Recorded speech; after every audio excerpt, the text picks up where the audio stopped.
సమాజం యొక్క మనసులో ఉన్నటువంటి ఈ విషయాన్ని మన విజయవాడ కేంద్రంగా దేశవ్యాప్త ఉద్యమానికి మనం ప్రారంభం చేసుకోవటము ఇక్కడ ఈ కార్యక్రమం యొక్క ఉద్దేశం. ఇక్కడ ఉన్నటువంటి దేవాలయాల విషయంలో ప్రజలు, సమాజము, అలాగే రాజకీయ పార్టీలు, ప్రభుత్వం అన్నీ కూడా దేవాలయాల నిర్వహణకి, విముక్తికి ప్రయత్నం చేయాలి. అందులో భాగంగా మన ఆంధ్రప్రదేశ్ ముఖ్యమంత్రి శ్రీ చంద్రబాబు నాయుడు గారిని కలవటము, అలాగే విశ్వ హిందూ పరిషత్ ఈ సందర్భంలో తయారు చేసినటువంటి తీర్మాన ప్రమోణ పత్రాన్ని వారికి సమర్పించడం జరిగింది. దేశవ్యాప్తంగా ఈ విషయానికి సంబంధించి పెద్ద ఎత్తున ఉద్యమం జరపబోతుంది. కాబట్టి ఆక్రమణకు గురైనటువంటి దేవాలయాల్ని మనం నిలబెట్టుకోవాలి.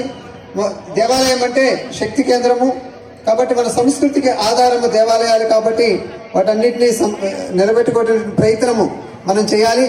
అలాగే హిందూ సమాజము మళ్ళీ తిరిగి నిలబడాలంటే మళ్ళీ హిందూ సమాజం ధర్మానుబలంగా దేవాలయ ఆధారంగా నిలబడాలని చెప్పేసి మనం కోరుకుంటున్నాము.